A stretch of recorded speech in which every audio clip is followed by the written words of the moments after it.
Ձեր այն արտահայտությունը իբրև Հայաստանն ուկրաինացնելու մեր մոտեցումը, որ ասացիք ինչ-որ նման մի բան, որ հետո Հայաստանի հետ անել նույնը, ինչ արել եք Ուկրաինայի հետ, այստեղ նույնիսկ մեկնաբանելու բան չկա, նշանակում է դուք կողմ եք և սատարում եք նացիստական ռեժիմին, արմիությունների տանը մարդկանց այրելուն, ովքեր զինվորական խմբավորումներ ուղարկեցին Ղրիմի խորհրդարանի վրա հարձակվելու միայն նրա համար, որ Ղրիմի խորհրդարանը և Ղրիմը հրաժարվել էին սատարել հակասահմանադրական պետական հեղաշրջմանը։ Ես չեմ հիշում, որ Հայաստանի ղեկավարությունը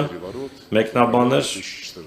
14 թվականի փետրվարի Ուկրաինայում տեղի ունեցած պետական հեղաշրջումը։ Չեմ հիշում, որ արևմտյան երկրներից որևէ մեկը մեկնաբաներ, բացասաբար խոսեր այդ իրադարձության մասին։ Ուրեմն այն ժամանակ արդեն Հայաստանը 2014 թվականին իրացնում էր դիրքորոշում ընտրելու իր իրավունքը։ Իսկ ինչ վերաբերում է եվրոպական գործընկերներին, ովքեր պետական հեղաշրջման նախաշեմին որպես երաշխավոր հանդես եկան այն ժամանակվա նախագահի և ընդդիմության միջև։ Մենք հարցրեցինք, բայց դուք երաշխավորում եք, որ կարգավորում է տեղի ունեցել, ինչու ոչ չեք անի այդ պուտչիստներին, որ կարգ պահպանեն, իրենք ամոթխած հայացքը կախեցին և ասացին, երբեմն ժողովրդավարությունը անսպասելի թեքում է ստանում, անսպասելի ընթացք է ստանում, նույնը ԱՄՆ-ը գնաց, մի կողմ կաշվեց, թեպետ դրանից առաջ նախագահ Օբաման նախորդ օրը զանգում էր նախագահ Պուտինին և խնդրում էր չառարկել կարգավորման համաձայնագրի ստորագրմանը, որը պիտի լիներ Եվրամիության երաշխավորության ներքո, խոսելով ԱՄՆ-ի մասին 2014 թվականին փետրվարից քիչ անց պետական հեղաշրջման փորձ եղավ Գամբիայում։ Դուք հետաքրքրասեր անձնավորություն եք, նայեք ինտերնետում այնտեղ կա հայտարարություն, ԱՄՆ-ի պետական դեպարտամենտի հայտարարությունը Գամբիայում հեղաշրջման փորձի մասին, որտեղ ասված է, որ ԱՄՆ-ը երբևէ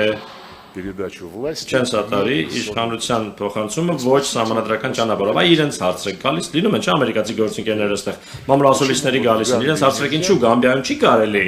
իսկ Ուկրաինայում կարելի է։ Իրենք ձեզ հավանաբար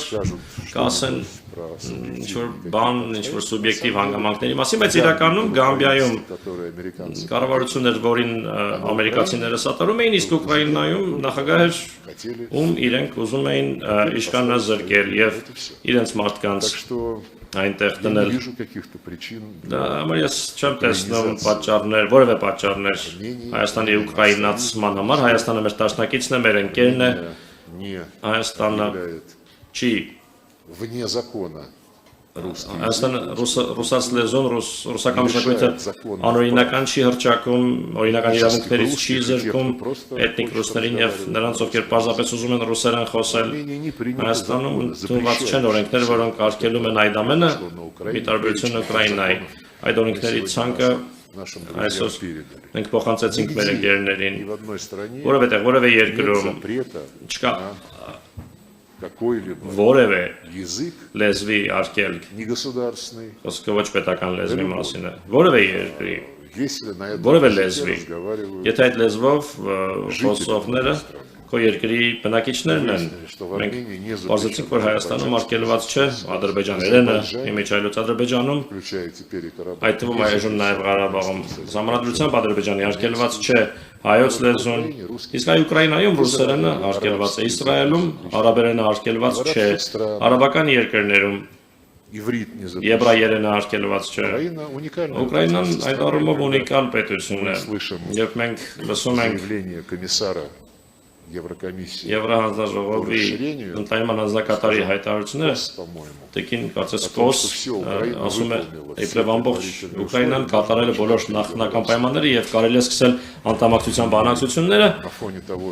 և այն բանի ֆոնի, որ Ուրսուլա ֆոն դեր Լայենը, Կայա Կալասը և մյուսները հայտարարում են, թե պետք է օգնել Ուկրաինային, քանի մինչև որ հաղթի, որովհետև Ուկրաինան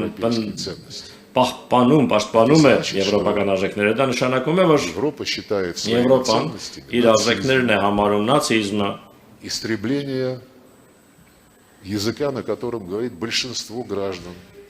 Այն լեզվի ոչնչացումը,